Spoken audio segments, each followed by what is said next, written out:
देखो पहले इधर सुनो, 26 नवंबर 1949 को संविधान दिवस होता है, ठीक है। और फिर इसको जो संविधान, जो आपका प्रस्तावना है, जो आप लोग सुबह पढ़ते हो ना, प्रतिज्ञा लेते हो तो उसको प्रस्तावना भी कहते हैं और उसको उद्देशिका भी कहते हैं। और इसको संविधान, शोर मचाओगे, यहाँ पे जो प्रस्तावना है उसको संविधान की आत्मा भी कहते हैं और उद्देशिका भी कहते हैं। अब उद्देशिका शब्द आया ना, तो उद्देशिका में उद्देशिका प्रस्ताव भी पारित होगा। तो उद्देशिका प्रस्ताव कब प्रस्तुत हुआ, बैठो, 13 दिसंबर 1946 को। किसने प्रस्तुत करता, कौन है प्रस्तुतकर्ता, कौन है? भीमराव अम्बेडकर नहीं, जवाहरलाल नेहरू। और देखो, संविधान की आत्मा किसने कहा था, ये भीमराव अम्बेडकर ने कहा था, लेकिन उद्देश्य का प्रस्ताव जो था वो जवाहरलाल नेहरू लेके आए थे और उसका प्रस्तुत किया था उसको 13 दिसंबर 1946 को, और अंगीकार किया था 22 जनवरी 1947 को। हमारा देश कब आजाद हुआ था, 1947 को ना। तो 22 जनवरी 15 अगस्त 1947 को हम स्वतंत्रता दिवस मनाते हैं, लेकिन 22 जनवरी 1947 को उद्देश्य का प्रस्ताव अंगीकार किया गया, मतलब सब लोगों ने इसको एडॉप्ट, मतलब सब लोग लागू कर दिया गया।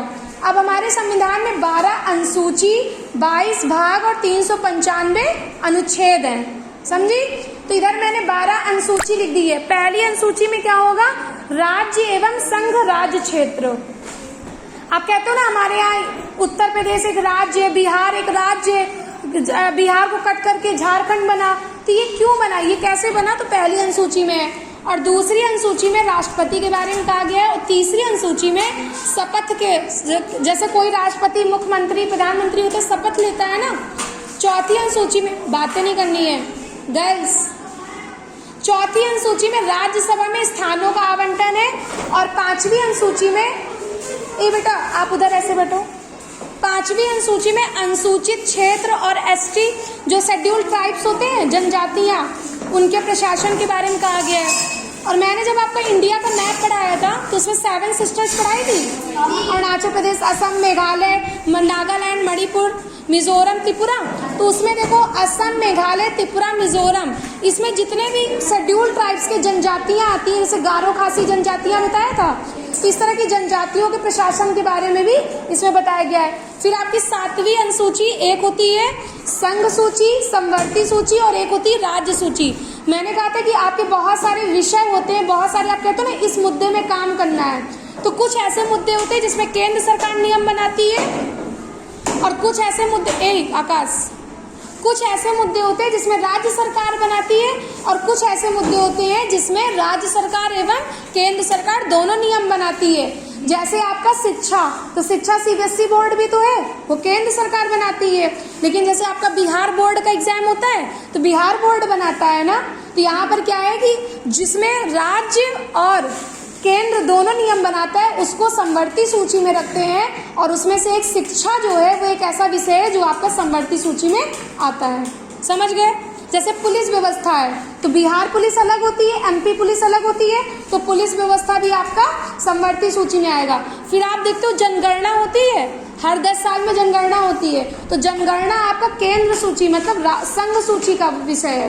तो आप याद कर लेना कि संघ सूची में 98 विषय हैं, राज्य सूची में 59 है, और समवर्ती सूची में 52 है, समझ गए। फिर 8वीं हम लोग अनुसूची में आते हैं, तो भाषाएं, आप लोग कहते हो ना भोजपुरी एक भाषा, 22 भाषाओं को मान्यता दी गई है आर्टिकल नंबर 343 में, और हमारी अनुसूची कौन सी है, 8वीं है। उसमें 22 भाषाएं, हिंदी, इंग्लिश, कोंकणी, गुजराती, ऐसे करके 22 भाषाओं को, असमिया, ऐसे कई सारी भाषाओं को मान्यता दी गई है। फिर हाँ मैथिली भी दी गई है, मराठी भी को भी दी गई है।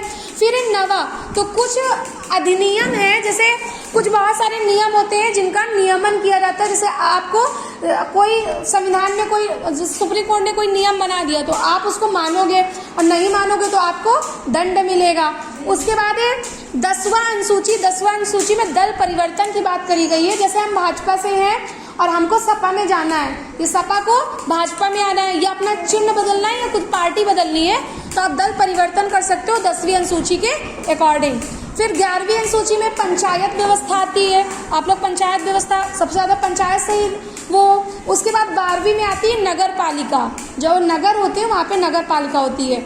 अब याद रखना, बिहार एक ऐसा स्टेट है जो पूरा पहला स्टेट है जहाँ पर 50% महिलाओं को आरक्षण प्राप्त है। जब आपके यहाँ पंचायत के चुनाव होंगे ना तो उसमें 50% सीट औरतों की होगी, ठीक। फिर उसके बाद मैंने आपको बताया कि भाग कितने हैं, 22 भाग है ना, तो 22 भाग में सारे भाग नहीं लेकिन कुछ भाग मैंने लिखा दिया है।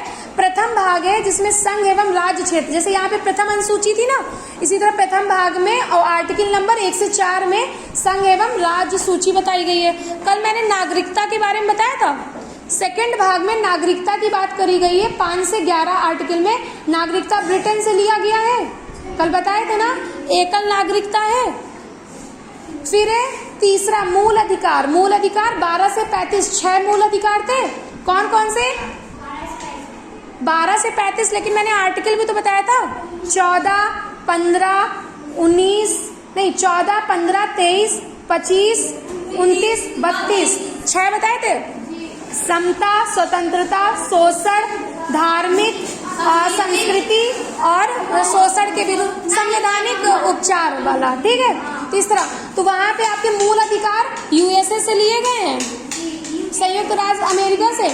फिर उसके बाद चौथा है राज्य के नीति निर्देशक तत्व होते हैं 36 से 51 तक है।